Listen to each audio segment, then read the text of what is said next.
Unlocked for citizen mode. Question 1. What do you see as possible political and economic scenarios for South Sudan, and what role could INGOs and local organizations play? Given the reported general patterns of conflict and cooperation, humanitarian assistance, population movement, resource extraction, and existing ideologies, I would not expect the complicated dynamics in South Sudan to change significantly. Although there are numerous flashpoints in the two countries, it is the pending referendum in oil-rich Abyei that will present the greatest immediate challenge. Without a diminishing influence in all key variables provoking or legitimizing conflict stressors, it seems that the pace toward peace and development would be slow as the people themselves reorganize their socioeconomic infrastructure, including indigenous forms of justice and distribution.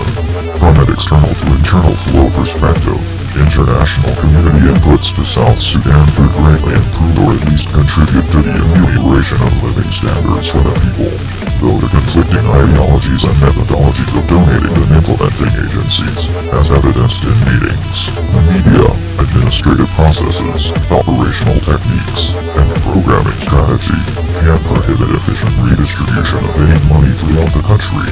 This problematic component of the development process need not remain a major impediment to the nascent state's prosperity. Since this obstacle to a unified humanitarian mission requires a lot of time and sensitive dialogue to eliminate, I propose the following workaround. The more financially independent INGOs could demonstrate their superior understanding of localized mechanisms by redesigning their development model to integrate two important postulates. First, collaborating with the UN and similar international organizations on complex humanitarian issues can introduce an immediate state of diminishing returns given the large scope of such organizations' roles in contexts like the Sudan. While it is essential that South Sudan participate in the international community's project of reform, such participation need not be the sole method of interface, which leads us to the second postulate. INGOs with access to significant levels of private funding have the opportunity to design comprehensive programs, the success of which can be a reference point. INGOs should continue to coordinate with ODA, advocate for an improved or alternative MBTF, but should not allow itself to be incapacitated or instrumentalized by bureaucratic institutions. INGOs and the indispensable local CBOs could develop an independent strategic plan to achieve economies of scale by purposefully calculating and delivering using a triage approach to urban planning. See my response to question 2.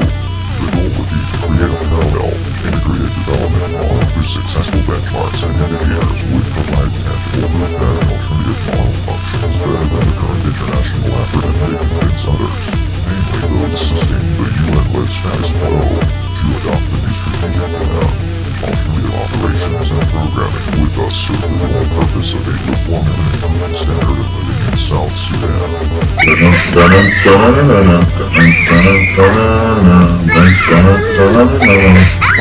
Goes your cortex.